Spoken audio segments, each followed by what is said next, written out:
Hi, நான் உங்கள் engineer Azharuddin.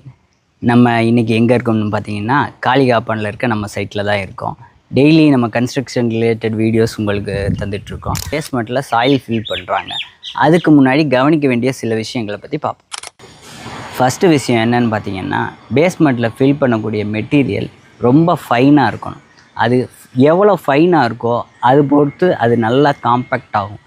இதில் கப்பி மாதிரியான மெட்டீரியல்கள் யூஸ் பண்ணும்போது அதில் கேப் நிறையா உருவாக வாய்ப்பு இருக்குது. அதனால் நம்மளுடைய தளம் இறங்குறதுக்கு வாய்ப்பு இருக்குது.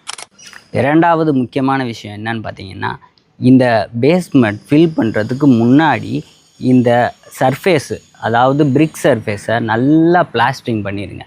இந்த பிளாஸ்டிங் எதுக்காண்டி பண்ணுறோம்னா, வெளியே இருக்கக்கூடிய தண்ணியும் உள்ளே இருக்க தண்ணியையும் கசியாமல் இருக்கணும். அது கட்டடத்தில் மேலே ஏறாமல் இருக்கிறதுக்காண்டி நல்லா அந்த சர்ஃபேஸை நல்லா பூசிடுங்க. பூசி வாட்டர் ப்ரூஃபிங் கூட ஒரு லிக்விடை வாங்கி அடிச்சு விட்ருங்க. இது ரொம்ப முக்கியமான விஷயம் இந்த பேஸ்மெண்ட்டில். மூன்றாவது மிக முக்கியமான விஷயம் என்னன்னு பார்த்தீங்கன்னா, பேஸ்மெண்ட்டை நீங்கள் 3 அடிக்கு அதிகமாக உயர்த்தும் போது அதில் கன்சால்டேஷன் ப்ராசஸ் எப்படி பண்ணணும்னா, ஃபஸ்ட்டு ஒரு பாதி மண்ணை ஃபில் பண்ணிவிட்டு அதில் தண்ணி விட்டு நல்லா கூராட்டி அதை காம்பேக்ட் பண்ணிவிட்டு, அடுத்து அதை நல்லா உணர்ந்து செட்டில்மெண்ட் ஆன பிறகு அடுத்த மண்ணை போட்டு அடுத்த லேயர் ஃபில் பண்ணி அதில் கூராட்டி விடுங்க. அது ரொம்ப முக்கியம். 4வது நம்ம கவனிக்க வேண்டிய விஷயம் என்னன்னு பார்த்தீங்கன்னா, எல்லாம் ஓஸில் தண்ணி விட்டு காம்பேக்ட் பண்ணுறாங்க.